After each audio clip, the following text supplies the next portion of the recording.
Hey everyone! Tonight we're stepping into a world of incense, obsidian, and immense, terrifying responsibility.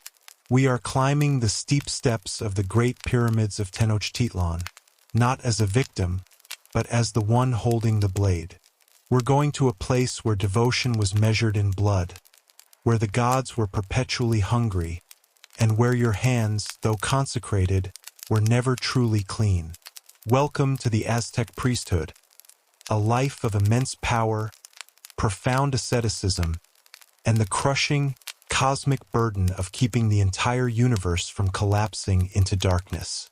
So before you get comfortable, take a moment to like the video and subscribe, but only if you genuinely enjoy what I do here. And let me know in the comments where you're tuning in from and what time it is for you. It's always fascinating to see who's joining us from around the world. Now dim the lights, let your mind wander, and allow the gentle rhythm of my voice to lull you towards sleep. Maybe settle in, pull your blanket a little closer, and let's ease into tonight's journey together. You did not choose this life. It was chosen for you. You were likely born to a noble family, and from a young age you were dedicated by your parents to the service of a specific god. You entered the Kalmakak, the elite school for the sons of the nobility, a place of intense, unforgiving discipline. While other boys learned the arts of war, you learned the arts of the sacred. Your education was a grueling immersion in theology, astronomy, mathematics, and history. You learned to read and write the complex pictographic script of the Aztecs, painting the sacred histories onto bark paper. You memorized the hundreds of hymns and prayers to the vast and complex pantheon of gods. You learned to interpret the sacred calendar, the Tanalpwali, a 260-day cycle that determined the fate of every day and every person. Your teachers were older priests, stern men whose bodies were scarred from a lifetime of ritual self-sacrifice, and they did not spare you. A mistake in reciting a hymn was met with a sharp jab from a maguey spine. A lapse in attention during a pre-dawn ritual meant a night spent kneeling on cold stone. You were being forged, not into a warrior, but into a divine instrument, a tool for maintaining cosmic balance. The cornerstone of your training was asceticism, the practice of hardening your body and spirit through deprivation. Your diet was simple and meager. You fasted for days on end, learning to master your hunger. You slept little, your nights spent in prayer and celestial observation. But the most important part of your training was learning to give blood. Not the blood of a captive, but your own. This was the practice of auto-sacrifice, a constant personal offering to the gods. You learned to pierce your own earlobes, your tongue, and other sensitive parts of your body with the sharpened spines of the maguey plant or the stingray. You would draw the blood-soaked spines through the perforations, the pain a testament to your devotion. You learned to endure it without flinching, to see the pain as a form of sacred communication, a way of nourishing the gods with your own life force. This was the foundation of your priesthood. Before you could offer the heart of another, you had to first offer the blood of yourself. After years of this grueling education, you are ordained into the priesthood. You are now a Tlamakasqui, a giver of things to the gods. But what you give is far more than simple offerings. You are now a guardian of time, a master of ritual, and a technician of the sacred. Your appearance reflects your new status, and it is designed to inspire awe and fear. You do not cut your hair. It grows long, often down to your waist, and becomes matted with the blood from your daily auto-sacrifices. You do not wash this blood out. It is a sign of your piety, a mark of your sacred office. Your priestly robes are black, symbolizing the night sky and the mystery of the gods. Your body is often painted with black soot. In the smoky, torchlit confines of a temple, your appearance is terrifying, an otherworldly figure, half human, half divine. Your daily life is a relentless, unchanging cycle of ritual. You rise in the dead of night, long before the sun. The first ritual of the day is a cold bath, a symbolic act of purification. Then you and your fellow priests ascend the great pyramid of your temple. The steps are steep and narrow, designed to be climbed with humility and effort. At the top, under a brilliant canopy of stars, you perform your first bloodletting of the day, a personal offering to greet the gods. You sound a conch shell trumpet, its mournful howl echoing across the sleeping city, signaling the beginning of the sacred day. As the sun rises, you are there to greet it with hymns and offerings of incense. The smoke of burning copal resin is the food of the gods, its sweet scent carrying your prayers to the heavens. The majority of your day is spent in the complex and demanding tasks of running the temple. You are responsible for maintaining the sacred fires, which must never be allowed to go out. You teach in the Kalmakak, passing on the sacred knowledge to the next generation of priests, just as it was passed on to you. You are a scribe, meticulously painting new copies of the sacred books, your hands steady as you depict the complex stories of the gods and the histories of your people. You are a mathematician and an astronomer, spending hours tracking the movements of the sun, the moon, and the planet Venus, your calculations essential for maintaining the accuracy of the calendars and for divining the will of the gods. You are, in essence, the intellectual engine of the Aztec state. But your most important, most terrifying, and most public duty is that of human sacrifice. You understand this not as an act of cruelty, but as an absolute cosmic necessity. Your worldview is based on a profound and deeply anxious understanding of the universe. You believe that the gods themselves sacrificed their own blood to create the world and to set the sun in motion. But this act of creation was not a one-time event. The universe is a fragile, precarious machine that is constantly running down. The sun god, Huitzilopochtli, must battle the forces of darkness every single night to rise again in the morning. This cosmic struggle requires immense energy, an energy the gods cannot provide on their own. They require nourishment from the human world, and the most potent form of nourishment, the precious water or calchihuatl, is human blood and the human heart. Without a constant supply of this sacred fuel, the sun will die, the world will be plunged into eternal darkness, and all of creation will end. Your job as a priest is not murder. It is nothing less than preventing the apocalypse every single day. When the day of a great festival arrives, the city of Tenochtitlan transforms. Thousands of people fill the great plaza at the foot of the Templo Mayor. The air is thick with the scent of copal and flowers, and the sound of drums and rattles creates a hypnotic, pulsating rhythm. You and your fellow priests lead the procession of victims to the top of the Great Pyramid. As you ascend, you are no longer just a man. You are the personification of a divine force, a living instrument of cosmic will. The victims, usually prisoners of war captured in the ceremonial flower wars, are brought to the sacrificial stone, a low, convex block of volcanic stone. For lesser priests hold the victim down, one for each limb, stretching their body over the stone to push their chest upwards. You are the one who wields the knife. It is not a crude blade.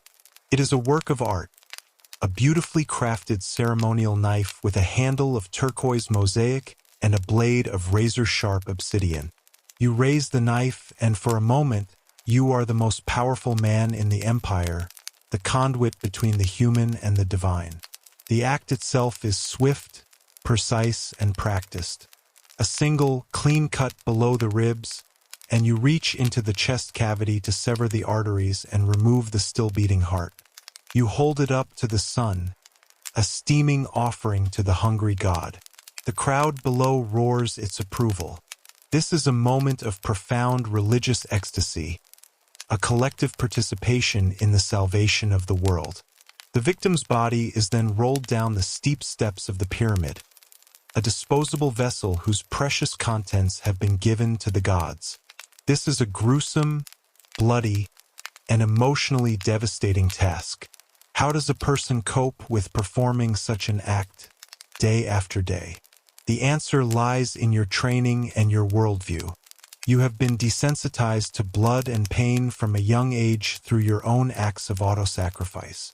You are taught to see the victim not as a person, but as a representative of the gods, an exipla, whose sacrifice is a sacred and necessary drama.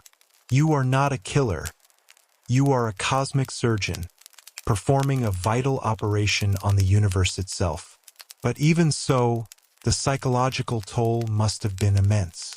The constant exposure to death, the smell of blood, the screams. It is a life that would shatter a modern mind. You survive it through ritual, through faith, and through the profound belief that your terrible work is the only thing holding back the end of the world. Your responsibilities do not end with the sacrifice. You are also a reader of signs, a diviner of the future. After a sacrifice, you might read the patterns of the blood on the stone or the movements of the victim's limbs as the body tumbles down the pyramid. You are constantly on the lookout for omens. A strange cloud formation, the cry of an owl, a snake crossing your path. Everything is a message from the gods that must be interpreted. When the Spanish first arrived in 1519, their strange ships, their pale skin, their horses, and their cannons were not just a military threat. They were a series of terrifying and confusing omens. The priests were consulted. Was this the prophesied return of the god Quetzalcoatl? Or was it a sign of impending doom? The fate of the entire empire rested on your ability to correctly interpret these unprecedented signs. Your life is one of great power and terrible burden.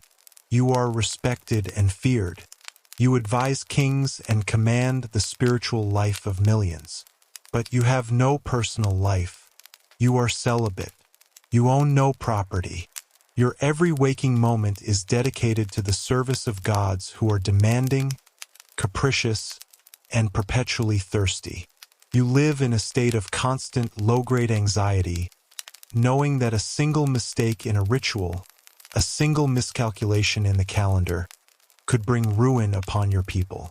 You are a guardian of a fragile cosmos, a man whose hands are forever stained with the blood required to keep the sun in the sky for one more day.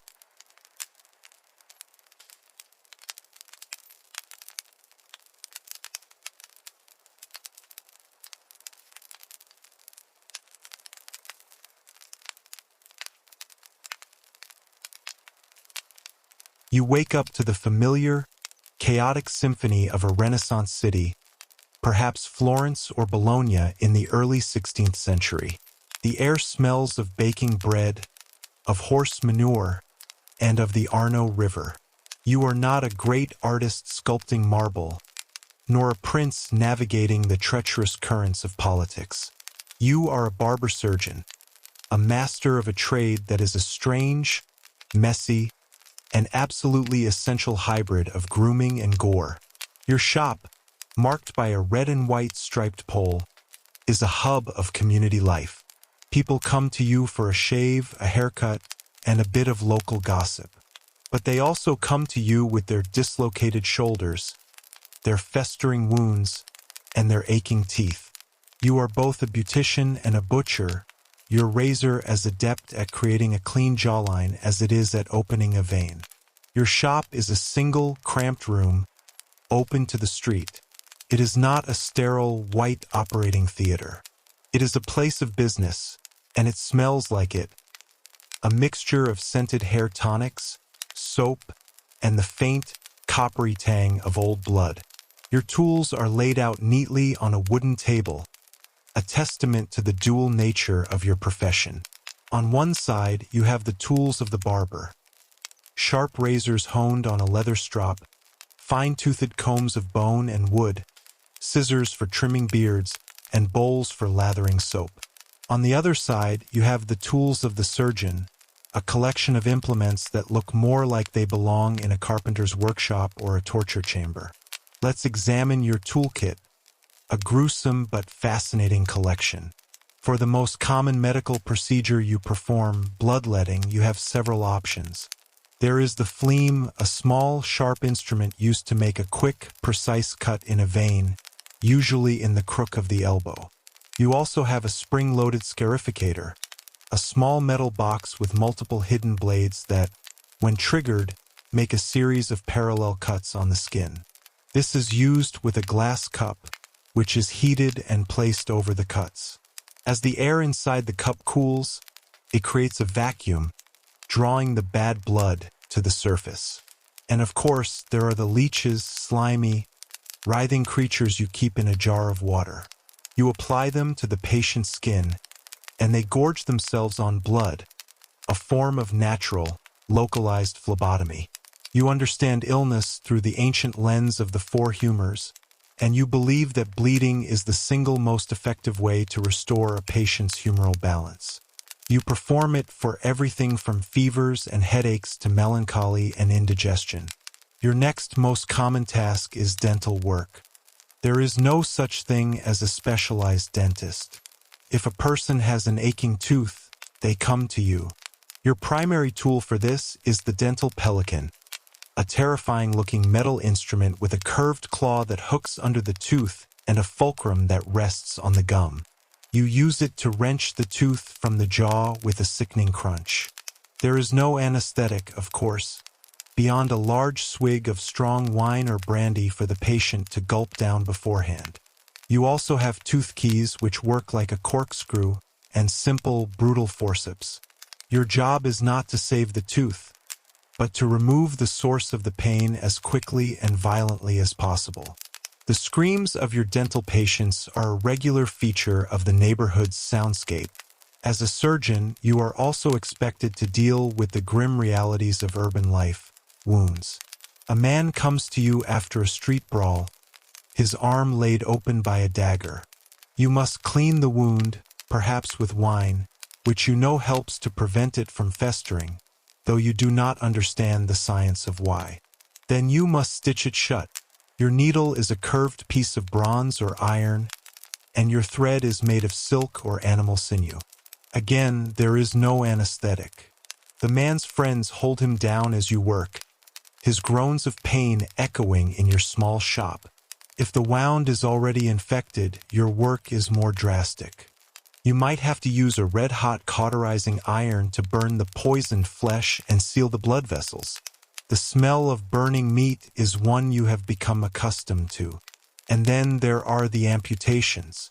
This is the most dramatic and most dangerous procedure you can perform, a last resort for a limb that is crushed in an accident or has developed incurable gangrene.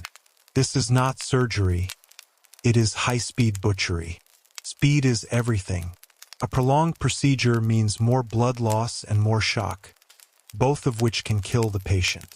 A skilled barber-surgeon could amputate a leg in a matter of minutes. The patient is held down by several strong assistants. You take your amputation saw, a tool that looks much like a carpenter's saw, and you cut through the flesh and bone as quickly as you can. The sound of the saw on bone is a noise no one ever forgets. Once the limb is severed, you must immediately control the bleeding. You might use a tourniquet, but the most common method is cauterization. You take a specially shaped branding iron from the brazier, glowing red-hot, and press it against the stump. The hiss of flesh, the billow of smoke, and the patient's inevitable scream of agony are the climax of the operation. The survival rate for such a procedure is, needless to say, terrifyingly low. If the patient survives the initial shock and blood loss, they will almost certainly succumb to a post-operative infection in the days that follow. You are also a bone setter. A man falls from a ladder and breaks his leg. You must try to set the bone, manipulating the limb with your hands, feeling for the break and trying to realign it. You then create a splint from wood and bind it tightly with cloth. It is a crude and often ineffective process, and many are left with permanent limps. You also treat dislocations using brute force to pop a shoulder or a hip back into its socket. In between these grim medical tasks, you perform the more mundane duties of a barber. You shave the beards of local merchants, you trim the hair of city officials, and you might even create the elaborate powdered wigs favored by the nobility. This is the strange duality of your life. In the morning, you might amputate a man's leg. In the afternoon, you might give a fussy nobleman a perfect shave. You are a respected member of your community, a craftsman with a unique and necessary set of skills. But you are not a physician. There is a rigid and jealously guarded hierarchy in the medical world. The university-trained physicians look down on you with contempt. They are men of theory, of Latin, of books. They believe surgery is a messy, manual craft beneath their dignity. They will diagnose a patient and then send them to you, the humble barber-surgeon, to perform the actual bloody work of bleeding, pulling, or cutting. You are the hands, they are the brains. And yet, you possess a kind of practical, hands-on knowledge that they lack.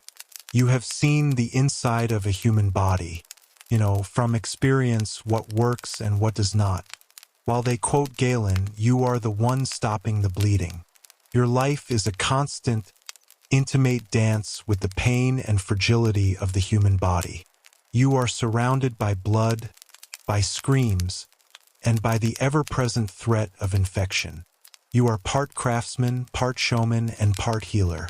You are a barber-surgeon of the Renaissance, a man who knows that sometimes the only thing that separates a close shave from a clean cut is a steady hand and a very, very sharp razor.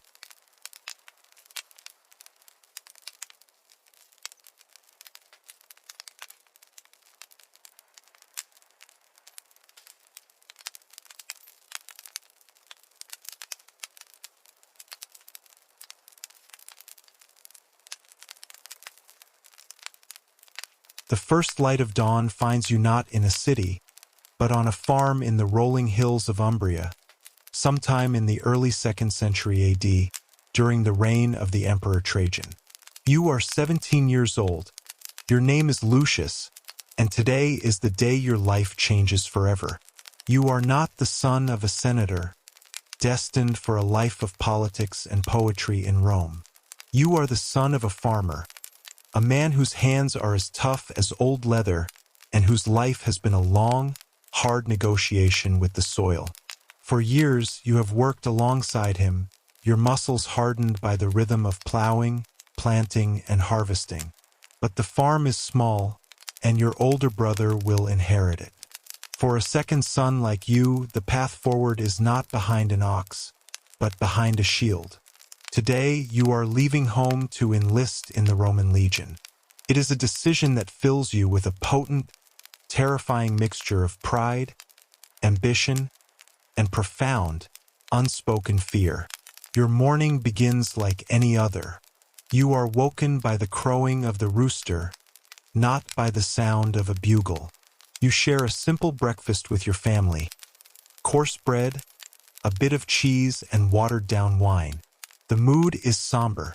Your mother's eyes are red from a night of quiet weeping. Your father is unusually silent, his usual gruff authority replaced by a tense, heavy stillness. He is proud, To have a son in the Legion is a great honor for a simple farming family. It is a path to citizenship, to a steady wage, and to a plot of land upon retirement. It is a chance for a better life than the one he has known. But he also knows the risks. He knows that the life of a legionary is one of brutal discipline, endless hardship, and the constant threat of a violent death in a land whose name you can barely pronounce. After the meal, you perform your final chores on the farm. You feed the pigs, your movements slow and deliberate, committing the familiar smells and sounds to memory. You walk through the small vineyard, the leaves of the vines cool and damp in the morning air. This is the world you are leaving behind, a world of cyclical seasons and the quiet rhythms of the earth. In its place, you are choosing a world of iron, of marching, and of orders barked in a language you only partially understand. You say your goodbyes. Your mother pulls you into a fierce embrace, pressing a small, carved wooden bird into your hand, a good luck charm. She whispers a prayer to the Laras and Penades, the household gods, asking them to watch over you. Your father's farewell is a single, hard clap on the shoulder. Be brave, he says, his voice thick with unspoken emotion. Bring honor to our family. And with those words, a weight of expectation settles upon you that feels heavier than any shield. You set off on the dusty road, carrying a small bundle with your spare tunic and the few coins your father has given you. Your destination is the nearest provincial town, where a recruiting officer is gathering new enlistees. As you walk, you think about the stories you have heard, the tales told by the occasional veteran who has passed through your village. They speak of the glory of Rome, of the magnificent cities of the East, of the strange, painted barbarians in the misty forests of Britannia. But they also speak of the endless marching, the bad food, and the chilling reality of the battlefield. You are drawn to the promise of adventure and the chance to see the world, a world beyond your small farm. You are also drawn by the promise of a future. The Legion is a 25-year commitment. It is a lifetime, but at the end of it, if you survive, you will be a Roman citizen, a man with rights, a pension, and a small plot of land to call your own. It is a gamble, but it is the only one you have. You arrive in the town, a noisy, crowded place that makes your small village seem like a silent hermitage. You find the recruiting post, a temporary table set up in the forum, manned by a grizzled, scarred centurion and a weary-looking scribe. The centurion looks you up and down, his eyes appraising you like a piece of livestock. He asks your name, your age, and your place of birth. He checks to see if you are a Roman citizen already. For many provincial boys like you, the army is the only path to that coveted status. He then conducts a brutal, no-nonsense physical examination. He makes you run, jump, and lift heavy stones to test your strength. He checks your eyesight, your hearing, and most importantly, your teeth. Good teeth are essential for a legionary who must survive on a diet of hard biscuit. You pass the inspection. The scribe records your name on a wax tablet. You are then brought before an officer to swear the sacramentum, the sacred military oath. You raise your right hand and repeat the words, your voice trembling slightly. You swear to obey your commanders without question, to never desert your post, and to be ready to sacrifice your life for the emperor and the Roman people. With those words, your old life is over. You are no longer Lucius, the farmer's son. You are a tyro, a new recruit, the lowest form of life in the Roman army. You have sold the next 25 years of your life to the state.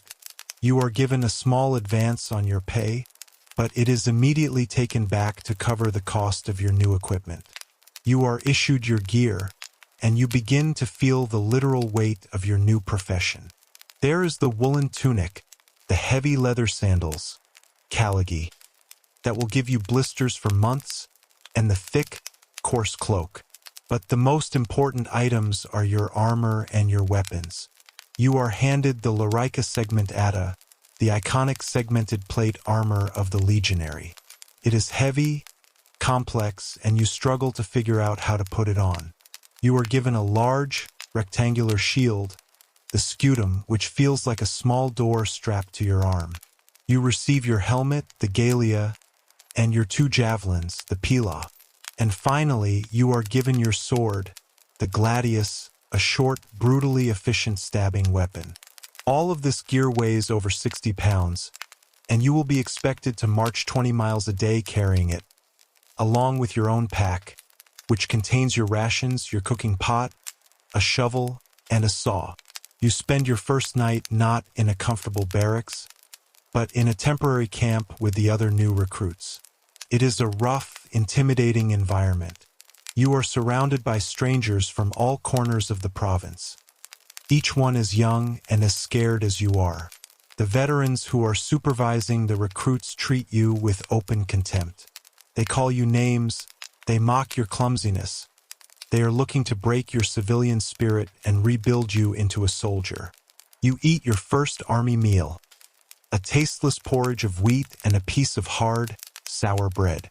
You try to sleep on the hard ground, your mind reeling from the events of the day, the weight of the oath you have taken settling upon you. The next morning, the training begins, and it is a brutal awakening. There is no gentle instruction. There is only the bellowing voice of the centurion and the sharp, punishing sting of his vitus, the vine staff that is his badge of office. The first lesson is marching. You learn to march in formation, to keep in step, to turn as a single unit. You march for hours under the hot Italian sun, your new gear chafing your skin raw, your muscles screaming in protest. A misstep is rewarded with a sharp rap from the centurion's staff. Then comes the weapons training. You are not taught fancy swordplay. You are taught how to kill efficiently and without hesitation. You practice against a wooden stake, a paulus.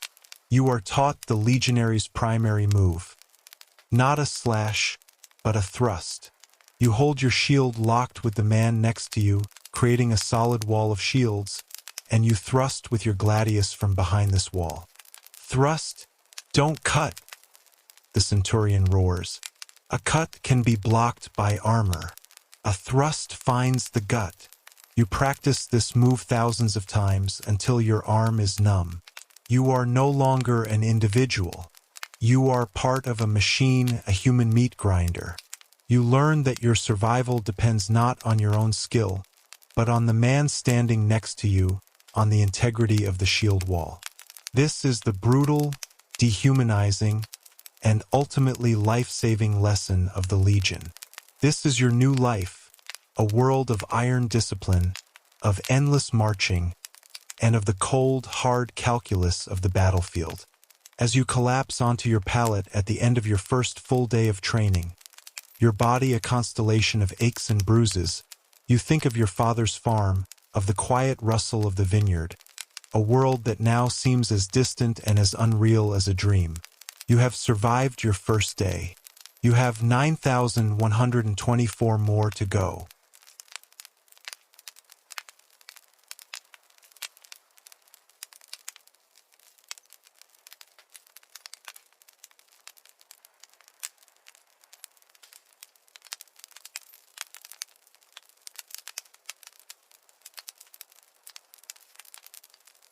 The flame of your oil lamp sputters, casting long, dancing shadows across the curved wall of the church apse.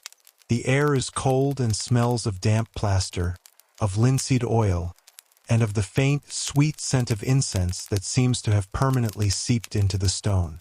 Outside, the great city of Constantinople is shrouded in darkness. It is not the natural darkness of night, but a deeper, more unsettling blackness.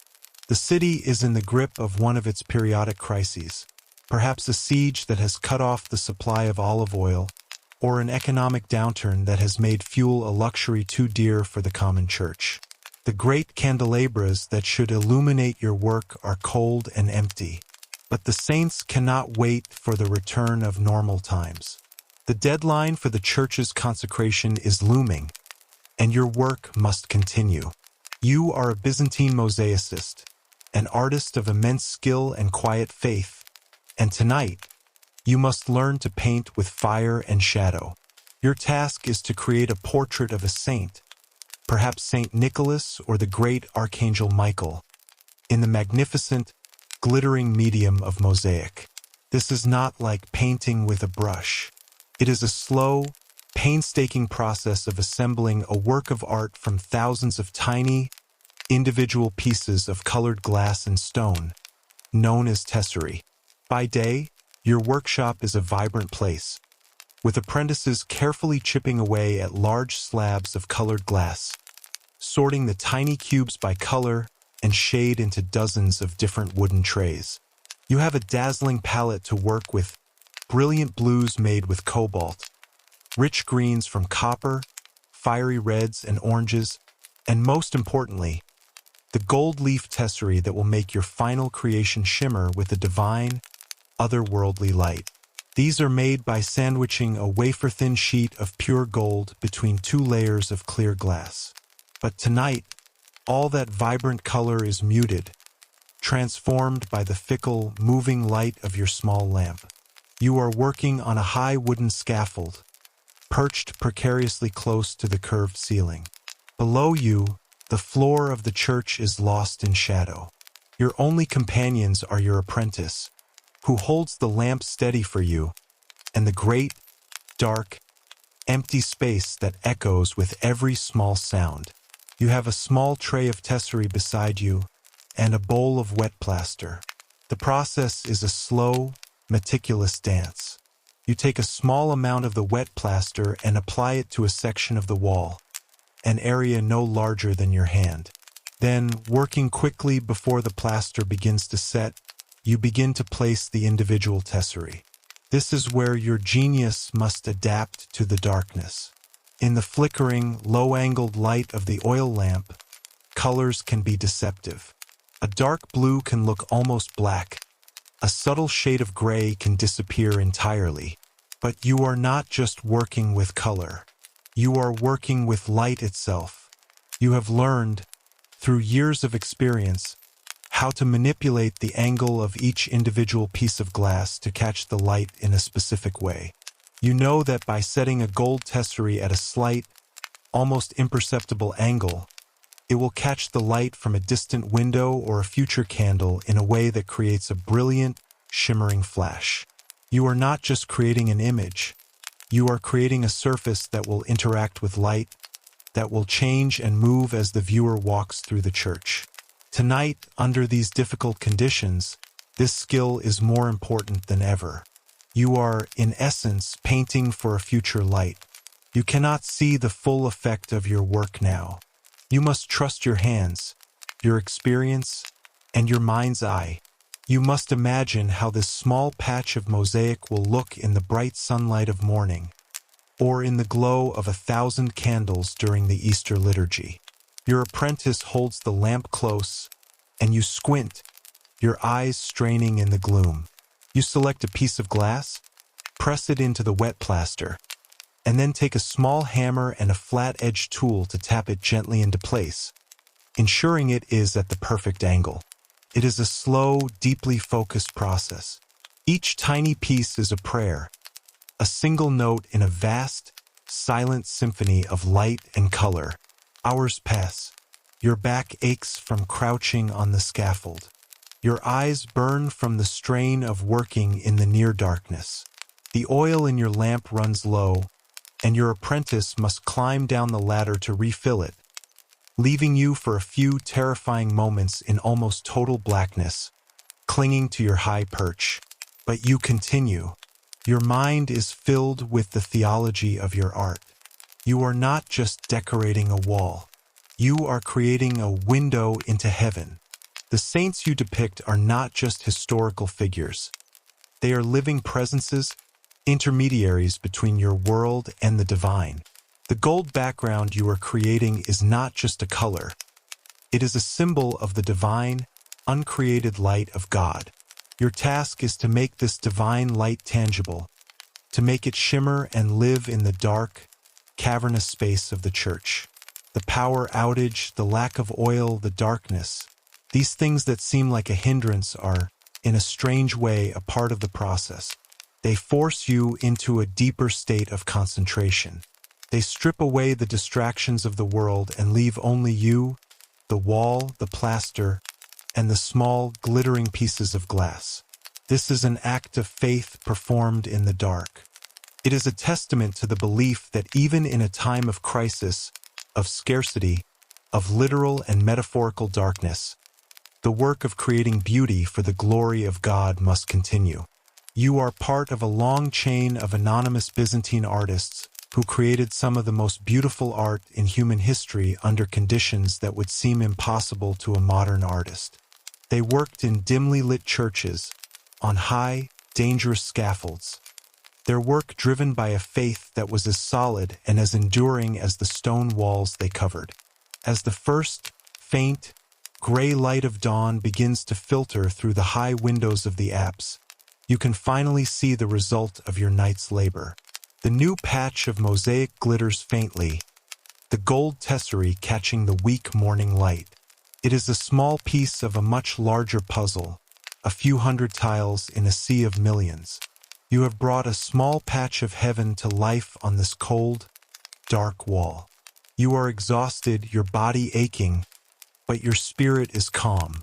You descend the scaffold, your work for the night complete. As you walk out of the church into the waking city, you carry with you the quiet satisfaction of a creator, a humble artisan who, even in the deepest darkness, knows how to paint with light.